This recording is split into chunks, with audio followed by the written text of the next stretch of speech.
Alright, I'm gonna try one more time. My name is Kevin Fremming.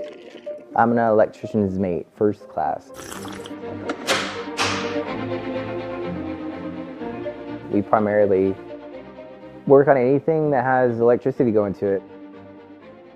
So right now I'm an instructor at TRACEN Yorktown. So I teach two different schools. I teach A school, so our primary technical school, and I teach basic troubleshooting for that. So just how to work on easy stuff like lighting, power distribution, outlets, things like that. Things that a lot of E4 electricians are going to work on. And then I teach an advanced troubleshooting class called 270 console, which is we work on what runs all the machinery in the engine room on a 270-foot medium endurance cutter.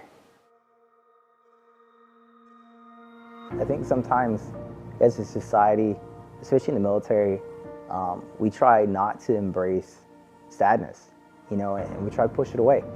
And I try to embrace it to a point. I don't try to wallow in it, and I don't try to be like, oh, my life is so much harder than everybody else's, but you got to give yourself credit when it's due, and it is hard. It's hard producing a good level of work, as well as being a parent of two sons, one being autistic. But any parent will tell you, like, just one kid is hard enough as it is, but trying to keep a clean house and do everything, like, I do a lot of good things, and I have to celebrate that. And but I think sometimes you have to be like, I do have it a little harder than some.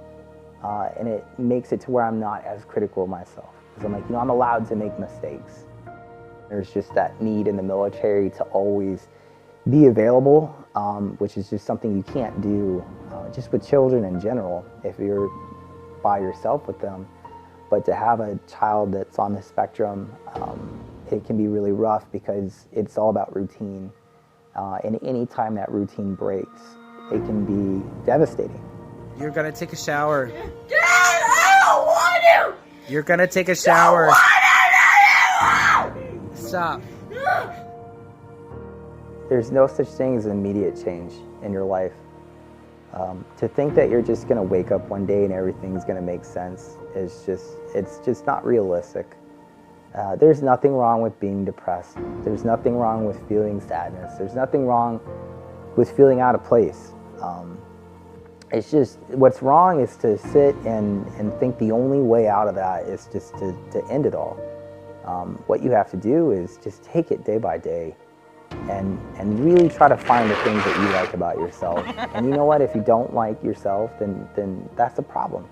If you don't love yourself, you're not going to be able to love anything else. You're always going to be hypercritical of yourself. You're always going to be coming back to that, I'm making everyone else's life miserable. So it's like, you got to love yourself. If people love you, there's something about you that you should love too.